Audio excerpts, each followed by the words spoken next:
ఆ రోజు ఒరిస్సా వాళ్ళు మాత్రమే చేనేత పైన జీఎస్టీ వేయకూడదని, ఆ ప్రతిపక్షంలో ఉన్నప్పుడు జగన్మోహన్ రెడ్డి గారు జీఎస్టీకి మేము వ్యతిరేకమని జీఎస్టీ కౌన్సిల్కి మన ద్వారా ఉత్తరం రాయటం జరిగింది. మరి ఆ కౌన్సిల్ మీటింగ్లో ఉన్న యనమల రామకృష్ణుడు ఒప్పుకున్నారు. మరి చేనేతల మీద అభిమానం ఉంది కాబట్టి ఆ రోజే పార్టీ తరఫున జీఎస్టీకి మేము వ్యతిరేకిస్తున్నామని ఉత్తరం రాయటం జరిగింది. అలాగే మళ్ళీ 2021లో జీఎస్టీ మళ్ళీ పెంచుతాం అనుకున్నప్పుడు వెంటనే ఆనాటి ముఖ్యమంత్రి మన ప్రీతమ నాయకుడు జగన్మోహన్ రెడ్డి గారికి చెప్పిన వెంటనే ఆర్థిక శాఖ మంత్రి నుంచి లెటర్ పంపించి జీఎస్టీ 5% నుంచి 12% చేయకుండా ఆపగలిగాం. సో ఈ విధంగా చేనేతలకు ఏ పరిధిలో కూడా వైఎస్ఆర్ కాంగ్రెస్ పార్టీ అండగా ఉంది. వైఎస్ఆర్ కాంగ్రెస్ పార్టీ వెన్నుదన్నుగా ఉండి వాళ్ళకు ప్రోత్సాహం అందించింది. మరి ఈ రోజు మేము అన్నీ చేస్తామని వచ్చిన చంద్రబాబు నాయుడు గారు కానీ, పవన్ కళ్యాణ్ కానీ, లోకేష్ కానీ ఇంతవరకు చేనేతలకు ఈ 14 నెలల్లో ఏ ఒక్క రూపాయి సహాయం చేయలేదు. ఒకవేళ వాళ్ళు రూపాయి మేము చేసాం, చేనేతలకు చేసామంటే శ్వేతపత్రం రిలీజ్ చేయమని మేము అడుగుతా ఉన్నాం, డిమాండ్ చేస్తా ఉన్నాం.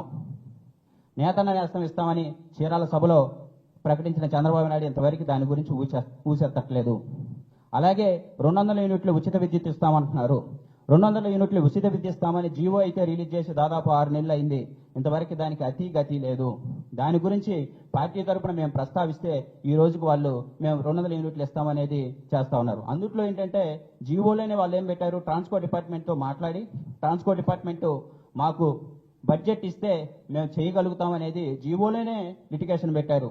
దాని గురించి మరి రాష్ట్ర మొత్తం తరఫున వైఎస్ఆర్సీపీ చేనేత విభాగం వాళ్ళు మాట్లాడితే ఈరోజు దానికి ఒక మూలం తెచ్చి మేము ఇస్తామని ఈనాడు చెప్తా ఉన్నాడు. ఒకసారి 2024 మరి చేనేత దినోత్సవం రోజు చంద్రబాబు నాయుడు గారు ముఖ్యమంత్రి స్థానంలో ఉండి మేము ఆరోగ్య బీమా కింద తక్షణమే 10 కోట్లు రిలీజ్ చేస్తామని మరి విజయవాడలో గత ఏడాది చేనేత దినోత్సవంలో ప్రస్తావించడం జరిగింది. మరి ఈ రోజు ఇంతవరకు ఆ 10 కోట్లు ఎక్కడున్నాయో, మా చేనేతలకు ఎవరికి అందినాయో మాకైతే తెలియట్లేదు. అదే రోజున థ్రిఫ్ట్ ఫండ్ పథకం కింద 10 కోట్లు మేము రిలీజ్ చేస్తాం, 8 పైసలు ఉంది 16 పైసలుగా చేసి పెంచి 10 కోట్లు వెంటనే రిలీజ్ చేస్తామన్నారు. ఇంతవరకు ఈ 14 నెలల్లో ఒక్క రూపాయి కూడా థ్రిఫ్ట్ ఫండ్ పథకం ఏ చేనేత కార్మికుడికి అందలేదు. అలాగే జీఎస్టీని ఎత్తివేస్తామని ఆ రోజు చెప్పేశారు. జీఎస్టీని ఎత్తివేస్తాం, దానికి ఎంత బడ్జెట్ అవుతుందో కూడా మేము తెలుసుకున్నాం. అంటే ఈ సంవత్సరానికి 67 కోట్లు బడ్జెట్ అవుతుంది, అది వెంటనే రిలీజ్ చేస్తామని 2024 చేనేత దినోత్సవం రోజు చంద్రబాబు నాయుడు గారు చెప్పారు.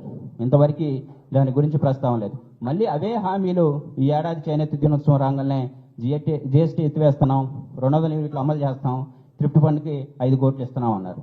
అంటే గత ఏడాది 10 కోట్లు ఇంతవరకు రాలేదు, మరి ఈ ఏడాది మళ్ళీ 5 కోట్లు ఇస్తామని చెప్తా ఉన్నారు. అంటే హామీలు అయితే ఇస్తున్నారు, మాటల గారిడి చేస్తున్నారు తప్ప చేనేత కార్మికులను కానీ చేనేత అనుబంధ వృత్తులను కానీ ఏ విధంగా కూటమి ప్రభుత్వం ఆదుకోవట్లేదు. దానికి ఖచ్చితంగా వాళ్ళు ఏదైతే చెప్పి చేనేతల ఓట్లు కొల్లగొట్టారో అవన్నీ అమలు చేయాలని వైఎస్ఆర్ కాంగ్రెస్ పార్టీ చేనేత విభాగం తరఫున మేము డిమాండ్ చేస్తూ ఉన్నాం. Thank you. ముందుగా జాతీయ చేనేత దినోత్సవానికి వైఎస్ఆర్ కాంగ్రెస్ పార్టీ తరఫున చేనేత కార్మికులందరికీ శుభాకాంక్షలు తెలియజేస్తూ, అదేవిధంగా మా మాజీ ముఖ్యమంత్రి వర్యులు పూజ్యులు జగన్మోహన్ రెడ్డి గారి ఆధ్వర్యంలో మరి గౌరవనీయులు లేలా అప్పిరెడ్డి గారు మరి ఈ రోజున ఈ యొక్క కార్యక్రమం నిర్వహించినందుకు చేనేతల తరఫున వారికి కూడా ముందుగా శుభాకాంక్షలు తెలియజేస్తున్నాం. ఈ రోజున జగన్మోహన్ రెడ్డి గారు 2019లో ప్రమాణ స్వీకారం చేసిన తర్వాత ఇదే ఆగస్టు 7, 2020 వచ్చేసరికి 2 విడతలుగా చేనేత కార్మికులకి నేతన న్యాసం ఇవ్వడం జరిగింది. ఆ రోజున గౌరవ ముఖ్యమంత్రి వర్యులు మనం 24,000 ఇస్తున్నాం కదా, చేనేత కార్మికులు ఎలా ఉన్నారు, ఏం చేస్తున్నారు అనే ఆలోచనతో మమ్మల్ని స్టడీ టూర్ పంపిస్తే ఇదే ఐలవరం, కనగాల, చీరాల వెళ్తే ఆ కరోనా సమయంలో మాస్టర్ డ్రైవర్స్ పడుగులు ఇవ్వలేని పరిస్థితిలో ఉంటే అయ్యా మజూర్లకి జగన్మోహన్ రెడ్డి గారు 24,000 రూపాయలు ఇవ్వటం జరిగింది, అవన్నీ మేము మజూర్లకు వాడుకుంటాం, మీరు పాగాళ్ళు ఇస్తే చాలని కొంతమంది. అట్లానే ఆ రోజుల్లో గుంటల్లో మగ్గాలు వచ్చాయి, దానికి స్టాండ్ లూమ్స్, ఇదిగోండి మేము ఈ స్టాండ్ లూమ్స్ తయారు చేసుకున్నామని చెప్పి చేనేత కార్మికులు చెప్పడం జరిగింది. ఇది అలా ఉంచితే ఆ రోజున ఇదే ప్రతిపక్షంలో ఉన్నటువంటి తెలుగుదేశం పార్టీ 24,000 మీరు మగ్గం వేసే వాళ్ళకి ఇస్తున్నారు, ఉపకులాలు ఉన్నాయి, రాట్నం వేసేవాళ్ళు, పడుగులు చేసేవాళ్ళు, వీళ్ళందరికీ ఇవ్వకపోతే ఎలా అని చెప్పేసి మేము కొవ్వొత్తులు ప్రదర్శన చేస్తాం, అది చేస్తామని మంగళగిరిలో ప్రతి ఇల్లు తిరిగారు. ఈ రోజున మరి ఏమైపోయింది 24 ఇప్పుడు చంద్రబాబు నాయుడు గారు వచ్చే సంవత్సరం దాటిపోయింది, నేతన నేస్తం లేదు. ఇవాళ జీఎస్టీ అంటున్నారు. జీఎస్టీ అనేది సెంట్రల్ గవర్నమెంట్ పరిధిలో ఉంది కాబట్టి ఆ రోజు జగన్మోహన్ రెడ్డి గారు ముందుగానే ఆలోచించి అధికారంలో రాకముందే 2018లో ఆ రోజునటువంటి కేంద్ర ఫైనాన్స్ మినిస్టర్ గారి దగ్గరికి ఆ రోజున ఒక కమిటీ బృందం వేసి ఎంపీలందరితో అవినాష్ రెడ్డి గారు, పుట్టా రేణుకా గారు వీళ్ళందరితో కమిటీ వేసి మమ్మల్ని అందరినీ కూడా అరుణ్ జైట్లీ గారికి పంపించడం జరిగింది. ఆ రోజు 10% వేస్తామన్నటువంటి జీఎస్టీని ఆయన ఒకటే హామీ ఇచ్చాడు, జీఎస్టీ అనేది 5% వస్తుంది, దాన్ని మేము స్టాండింగ్ కౌన్సిల్లో మేము పెట్టి తీర్మానం చేస్తామని చేయడం జరిగింది. మేము ఆ రోజున కూడా చెప్పాం, ఈ రియంబర్స్మెంట్ అంటున్నారు సార్, చేనేత కార్మికులు అందరూ కూడా చదువు తక్కువ, వాళ్ళ పని మానుకొని ఆఫీసు చుట్టూ తిరగలేరు, అందుకని దయచేసి దీన్ని ఎత్తివేస్తే బాగుంటుందని కూడా ఆ రోజు జగన్మోహన్ రెడ్డి గారికి చెప్తే మేము వెళ్ళి అడగడం జరిగింది. అట్లానే ఈ రోజున చూస్తే ఇవాళ పేపర్లో చూసాం, ఏదైతే ఆయన ఇప్పుడు ఈ ఉచిత కరెంట్ అంటున్నాడు, ఇంకోటి పవర్ లూమ్ స్కీమ్ 500 అంటున్నాడు, దీనికేమో 200 మగ్గాలు అంటున్నాడు. తర్వాత చేనేతలకు ఏదైతే జీఎస్టీ అంటున్నాడు సొసైటీలకు మాత్రమే వర్తిస్తుంది అంటున్నాడు. రాష్ట్రంలో 86-87% చేనేతలందరూ కూడా ప్రైవేట్ మాస్టర్ వర్క్స్ మీద ఆధారపడి ఉన్నారు. అది గమనించి జగన్మోహన్ రెడ్డి గారు నేతన నేస్తం 85,000 కుటుంబాలకి సొంత మగ్గం ఇంట్లో ఉంటే చాలు, మీరు సొసైటీ నేస్తారా ప్రైవేట్ వాళ్ళకి నేస్తారా సంబంధం లేకుండా 85,000 కుటుంబాలకి 5 సార్లు మనం 900 కోట్లు ఇవ్వడం జరిగింది. ఇది ఒక్కసారి మీరు లెక్కలన్నీ మీ దగ్గరే ఉన్నాయి, మేమేం అబద్ధం చెప్పట్లా. మీరు దాని ప్రకారం ఇవాళ ఎందుకు చేయలేకపోతున్నారు? చేనేత కార్మికులకు కూడా చెప్తున్నాం, ఆ రోజు చాలా సంతోషంగా ఉన్నారు, చాలా హ్యాపీగా ఉన్నారు. మాకు 24,000 రూపాయల నేతను నేస్తం పెడుతుంటే మొగ్గానికి సంబంధించినటువంటి ఏదైతే స్టాండ్ మొగ్గాలు అవ్వచ్చు, మజూర్లు అవ్వచ్చు, మేము సొంతంగా మా కాళ్ళ మీద మేము నిలబడుతున్నాం అన్నారు. ఆ రోజు తలసరి ఆదాయం 4,500 రూపాయలు ఉంటే వైఎస్ జగన్మోహన్ రెడ్డి గారి పరిపాలనలో 5 సంవత్సరాల్లో కూడా వాళ్ళ 3 రెట్లు వాళ్ళ తలసరి ఆదాయం పెరిగింది. ఈ రోజు సొసైటీలు అంటున్నారు, రాష్ట్రం నేను కూడా ఆప్కో చైర్మన్గా చేశాను గతంలో, జగన్మోహన్ రెడ్డి గారు నాకు ఆప్కో చైర్మన్ అవకాశం ఇచ్చినప్పుడు చేస్తే ఏదైతే ఆప్కోకి సప్లై చేస్తూ సంవత్సరాల తరబడి డబ్బులు రావట్లా, రాని పక్షం వాళ్ళందరినీ పిలిచి ఎన్హెచ్డిసిలో మీటింగ్ పెట్టి ఏదైతే కొత్త రకాలు పోతున్నాయో ఆ రకాలు మీరందరూ తయారు చేయండి, ఆప్కో మీద ఆధారపడకాకండి, బయట ప్రైవేట్ షోరూములు చాలా ఉన్నాయి, వీళ్ళందరికీ మీరు సరుకు సప్లై చేయొచ్చు అని ఆ రోజున ఆప్కోలో అందరికీ ట్రైనింగ్ సెంటర్ ఇవ్వడం జరిగింది. తర్వాత 3 నెలల తర్వాత ఆప్కోలు సరుకు కావాలని వెళ్తే, అయ్యా మీరు చెప్పారు కదా మేము ప్రైవేట్గా అమ్ముకుంటున్నాం, వాళ్ళు తొందరగా డబ్బులు ఇస్తున్నారంటే ఆ రోజు 400 కోట్ల రూపాయలు జగన్మోహన్ రెడ్డి గారు ఫండ్ రిలీజ్ చేస్తే పాత బకాయిలన్నీ రద్దు చేశాం. పాత బకాయిలు 400 కోట్ల రూపాయలు రద్దు చేశాం.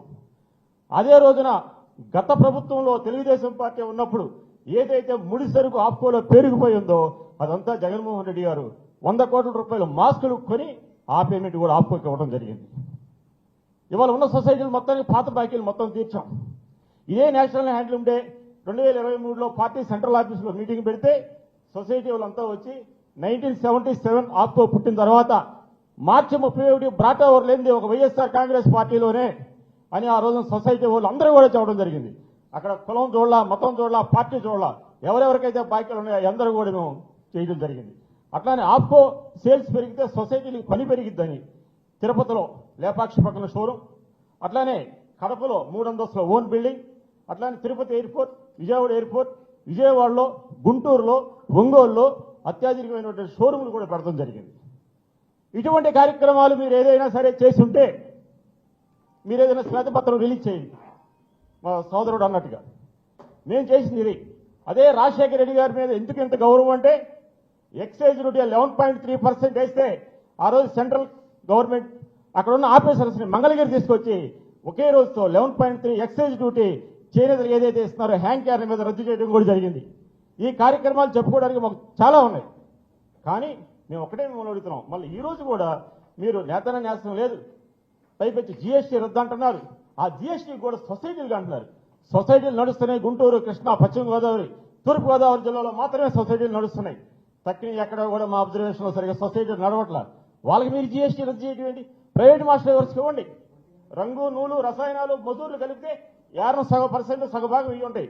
ఆ సగభాగానికి అయినా 2.5% మీరు జీఎస్టీ రద్దు చేస్తామని చెప్పండి. అయినది మీరు సెంట్రల్ దాంట్లో ఉంది కాబట్టి మీరు సెంట్రల్ మినిస్టర్తో మాట్లాడి ఇది చేస్తారని మేము ఆశిస్తూ, మరి ఈ రోజున చేనేత దినోత్సవం జరుపుకుంటున్నందుకు పెద్దలకు అందరికీ అట్లనే నేత కార్మికులందరూ కూడా శుభాకాంక్షలు తెలియజేస్తున్నాం.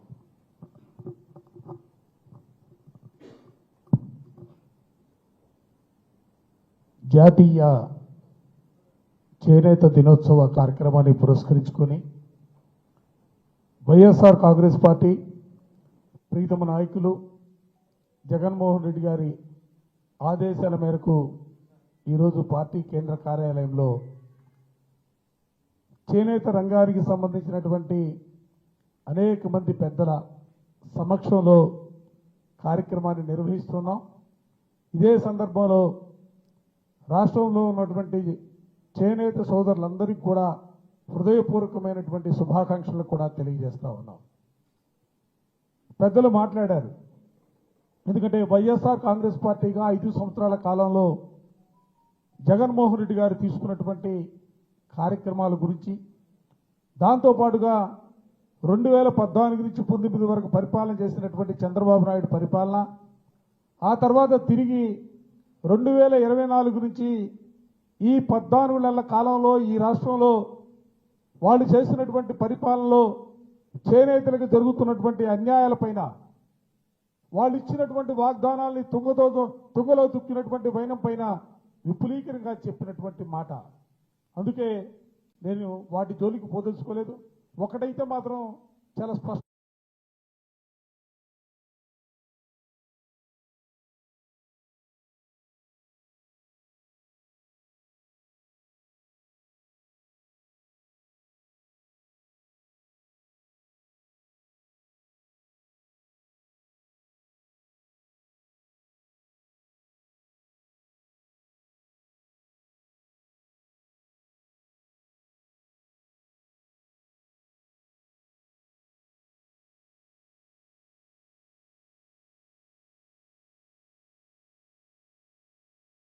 కావలసినటువంటి బట్టల్ని నేర్చి వాళ్ళని సమాజానికి అందించడంలో కీలకమైనటువంటి పాత్ర పోషించినటువంటి ఆ వర్గం ఇవాళ పరిపాలకుల నిర్లక్ష్యం వల్ల, పరిపాలకులు ఇవాళ ఎందుకంటే ఎన్నికలకు ముందు వాళ్ళు చేసినటువంటి వాగ్దానాలు, ఓట్లు వేయించుకున్న తర్వాత ఆ వర్గాన్ని ఏ విధంగా మోసం చేస్తున్నటువంటి పరిస్థితులు కూడా ఆలోచన చేయవలసినటువంటి పరిస్థితులు కూడా ఇవాళ ఉన్నాయి.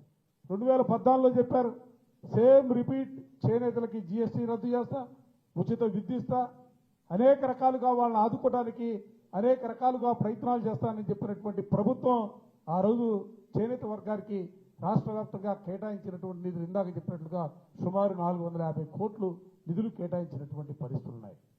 అదే జగన్మోహన్ రెడ్డి గారు 2019లో అధికారాన్ని చేపట్టిన తర్వాత ఈ 5 సంవత్సరాల కాలంలో సుమారు 3700 కోట్ల పైచులుకుల్ని వివిధ కార్యక్రమాల పేరుతో నవరత్నాలు, నేతన్న నేస్తమో, లేకపోతే నేతన్నకు సంబంధించినటువంటి ఆప్కోకు సంబంధించినటువంటి నిధుల్ని విడుదల చేయటమో, రకరకాల కార్యక్రమాల పేరుతో సుమారుగా 3700 పైచిలుకు కోట్ల రూపాయలని కేటాయించినటువంటి పరిస్థితులు కూడా మనం ఈ సందర్భంగా గుర్తు తెచ్చుకోవాలి.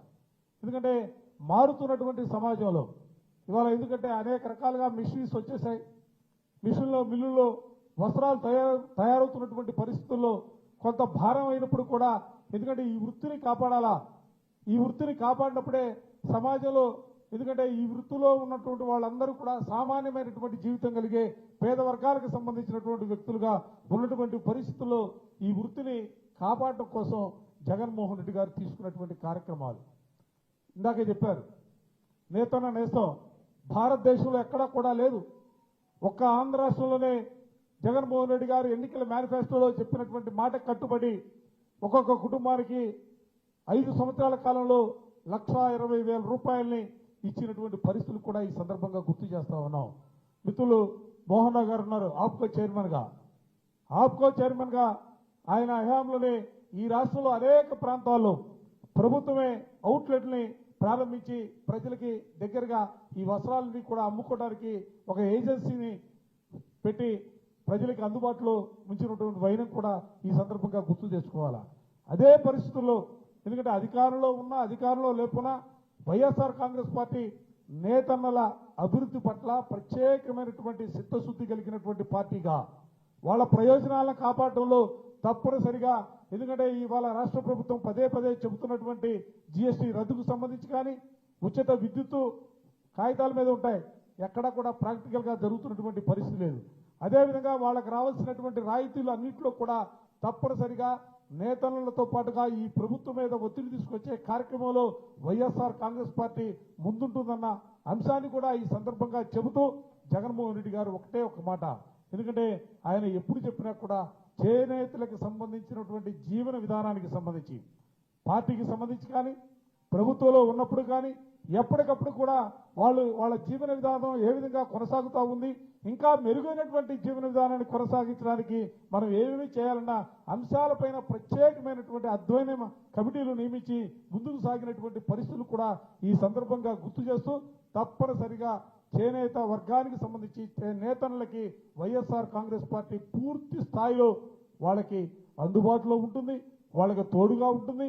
వాళ్ళకు కావాల్సినటువంటి ప్రతి కార్యక్రమం కూడా భవిష్యత్తుకు సంబంధించి, ఎందుకంటే 2029లో ఈ రాష్ట్రంలో తిరిగి జగన్మోహన్ రెడ్డి గారు అధికారంలోకి వచ్చిన తర్వాత వారికి మెరుగైనటువంటి అన్ని అవకాశాలు కూడా అందించడానికి సిద్ధంగా ఉందన్న అంశాన్ని కూడా ఈ సందర్భంగా చెబుతూ, ఎందుకు ఈ మాట చెబుతున్నానంటే సహజంగా రైతులు ఆత్మహత్యలు చేసుకున్నటువంటి సందర్భాలు చూసాం.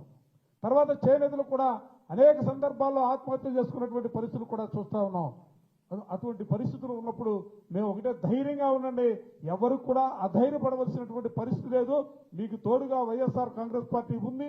భవిష్యత్తుకు సంబంధించి కూడా మీకు మెరుగైనటువంటి జీవన విధానాన్ని కొనసాగించడానికి జగన్మోహన్ రెడ్డి గారి నేతృత్వంలో రానున్న ప్రభుత్వంలో ప్రత్యేకంగా మీపై దృష్టి సారించే కార్యక్రమాన్ని తీసుకుంటుందన్న అంశాన్ని చెబుతూ మరోసారి శుభాకాంక్షలు తెలియజేస్తూ సెలవు తీసుకుంటా ఉన్నా. Thank you.